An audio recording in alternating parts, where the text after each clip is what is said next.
Contestant number 4, Elliot Twiggs. Joyfully Rich. Joyfully Rich, Elliot Twiggs.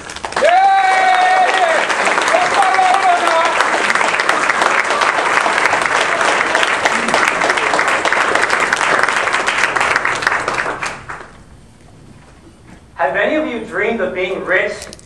Well, today is your lucky day. I have great news to share during this economic recession. And I'm willing to share the secrets to my riches for free. That's right, you heard correctly, I said free. And everything I needed to get rich is located right here in this black briefcase. Now, if you want to get rich, you need to make an internal decision to get rich, okay? So close your eyes and visualize yourself living a rich lifestyle. Okay, yeah. If you want to get rich, let me hear you shout, "Oh yeah!" Oh yeah! This section by Willie is kind of quiet. They must be okay with being broke. Madam Toastmaster, ladies and gentlemen, my journey to riches began back in 1999 in a city in the Philippines called Dumaguete. I had no idea what to expect as I embarked on a 2-week service mission trip. We visited local schools and orphanages and even helped build a church. As I used this hammer, driving nail after nail, I remember sweating in the hot sun, wondering why I'd come all this way to help people I didn't even know.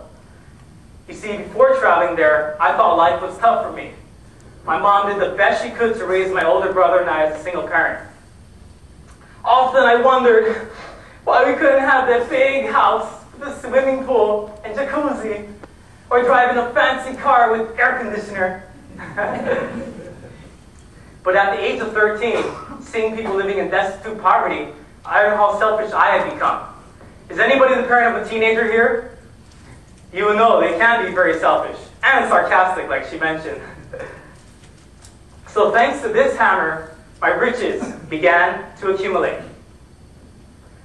In the summer of 2007, I volunteered for 2 months in Nairobi, Kenya, assisting needy children. I lived in a boys' orphanage where I helped with cooking and cleaning, as well as counseling and tutoring the children. We also played football, made balloon animals, and practiced and performed magic tricks. Thanks to this hanky, I got a little close with a child named Safari, a 10-year-old Kenyan boy who's HIV positive. And no, I'm not as good as that David Copperfield guy, but he was impressed by my magic, just like you are. And he begged me to teach him so he could show his friends. One night after dinner, I felt intense abdominal pain. Safari noticed and did something I will never forget. He offered me his HIV medication. He said, "Elliot, if you're not happy, then I'm not happy." I was shocked by the compassion that could come from such a young child. Despite his misfortune, he had a strong desire to alleviate my pain by offering me the only thing that was saving his life. Thanks to this hanky and the love of a little child, my riches began to accumulate even more. Last September, I went on a medical mission to the country of Vanuatu, located in the South Pacific. After a 3-hour truck ride, 7-hour hike carrying all of our supplies, and crossing the raging Jordan River over 30 times, we finally arrived at the village called Villanameyos. They welcomed us with an incredible Toastmaster-like ceremony and a humongous plate of food.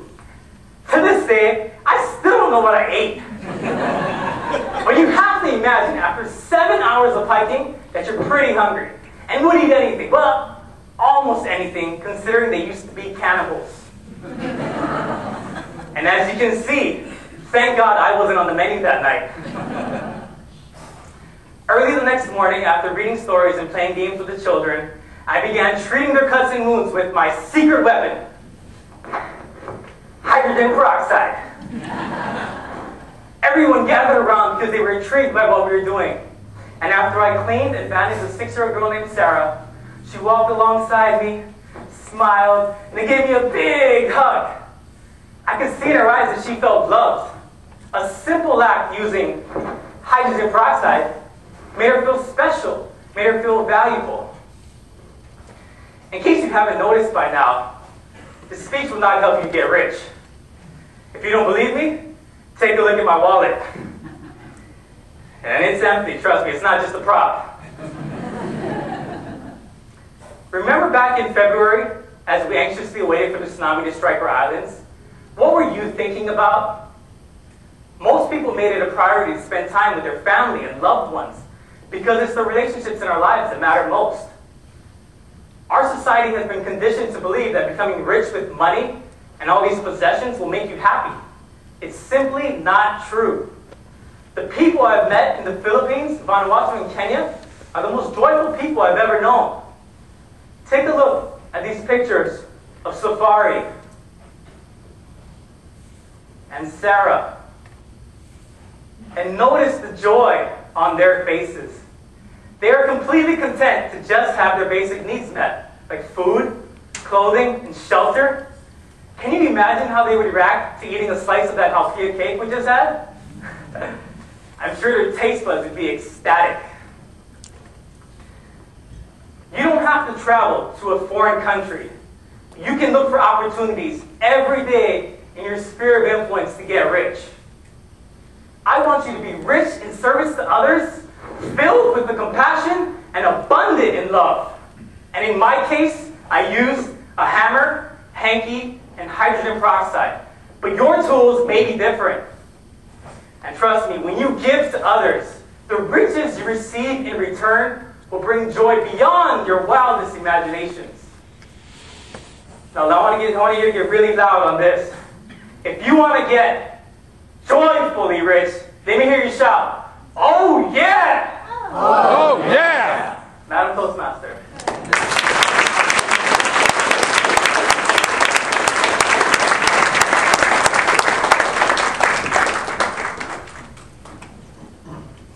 We'll have 1 minute of silence for our judges to complete their ballots.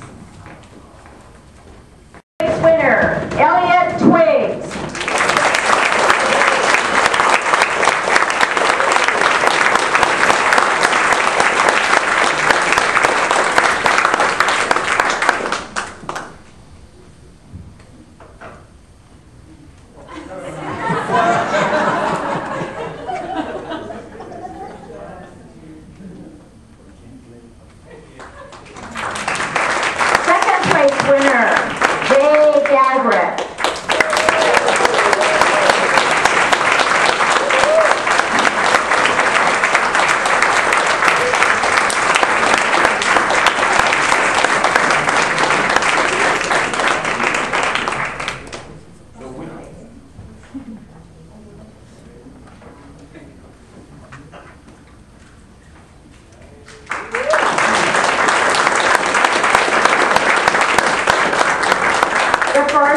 Winner will be going to Palm Desert to represent District 49 at the International Speech Contest. Put your hands together for our first place winner, Neil Tepper.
first place winner will be going to Palm Desert to represent District 49 at the International Speech Contest. Put your hands together for our first place winner, Neil Tepper.